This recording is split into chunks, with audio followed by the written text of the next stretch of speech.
Salam sejahtera Bapak, Ibu, serta saudara-saudari semua. Untuk mengawali renungan tentang firman Tuhan ini, mari kita bersatu di dalam doa.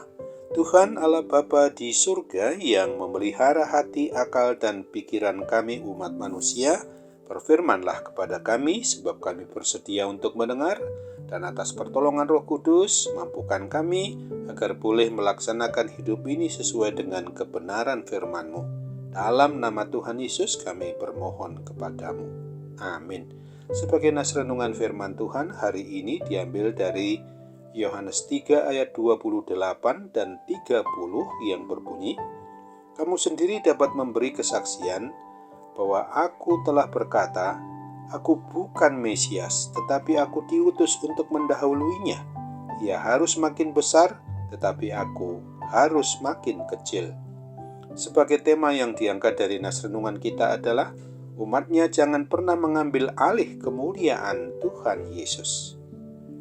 Seorang yang merintis tentang akan datangnya Mesias yaitu Yohanes Pembaptis mengajarkan untuk memiliki sikap yang lebih baik ketika para muridnya yang mengeluh bahwa orang-orang mulai meninggalkannya untuk mengikut Tuhan Yesus Kristus.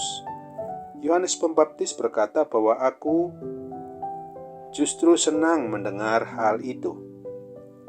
Ia tahu dirinya hanyalah pembawa pesan perintis akan datangnya Mesias. Aku bukan Mesias, tetapi aku diutus untuk mendahuluinya, untuk mengabarkan datangnya Sang Mesias itu. Ia harus makin besar, tetapi aku harus makin kecil.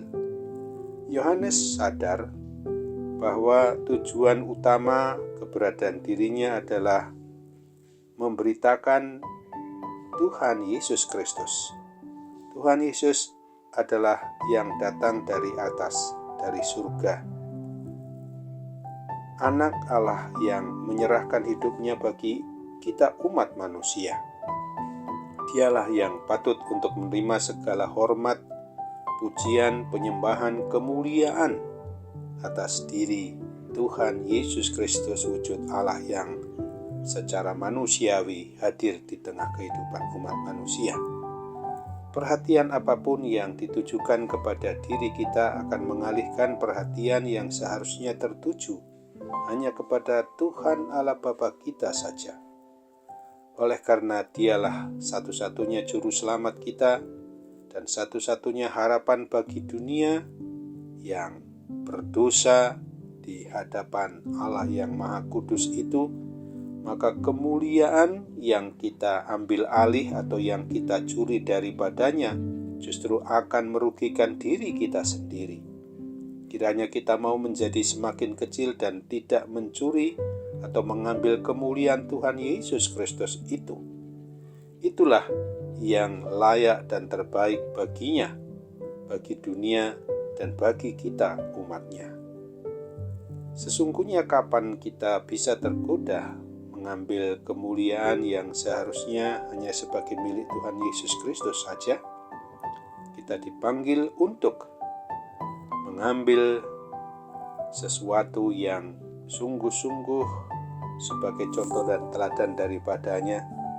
Ia tidak pernah menyatakan tentang dirinya itu yang memang harus sungguh-sungguh tetap sebagai Allah yang maha tinggi, karena nyata dalam wujud manusiawi ia berada merendahkan diri serendah-rendahnya.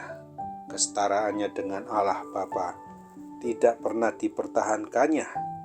Itulah yang harus kita sungguh-sungguh contoh dan teladani. Kemuliaan pada diri Tuhan Yesus tidak boleh kita ambil alih untuk diri kita. Jangan pernah kita mengaku menjadi Mesias atau menjadi Tuhan bagi orang lain di luar diri kita.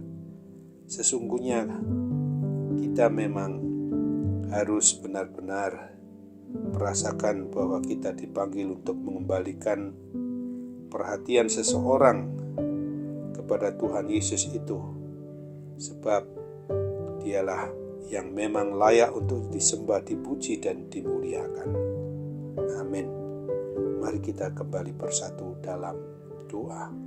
Tuhan Bapa di sorga, terima kasih untuk firman-Mu yang sudah mengingatkan kami supaya diri kami ini jangan pernah mengambil alih tentang kemuliaan Tuhan Yesus yang Maha Tinggi,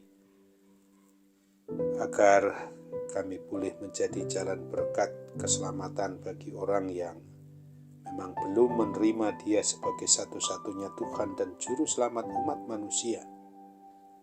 Melalui sikap, tingkah laku, dan perbuatan kami, kiranya kami dapat senantiasa mewujud nyatakan untuk menyembah, memuji, dan memuliakan nama Tuhan Yesus.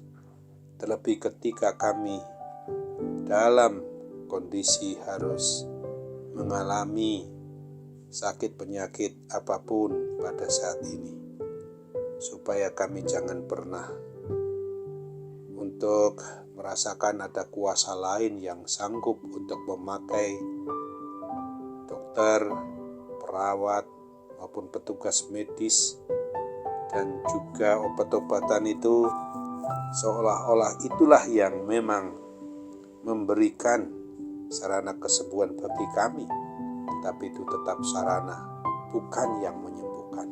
Yang menyembuhkan adalah Tuhan Yesus Kristus sendiri. Karena dikolah dokter di atas segala dokter-dokter, obat di atas segala obat-obat, dikolah petugas medis yang di atas petugas-petugas medis semuanya. Kami ini hanyalah umat-Mu yang memang harus tetap menjunjung tinggi pujian kemuliaan bagi nama Tuhan Yesus saja, satu-satunya Tuhan Juru Selamat umat manusia. Kami harus mencontoh meneladani sikap Yohanes Pembaptis yang sungguh-sungguh apa adanya, tidak pernah mengambil alih kemuliaan-Mu Bapa. Sambut apalah harapan dan doa kami ini kepadamu, karena kami bermohon hanya dalam nama Tuhan Yesus Kristus. Amin.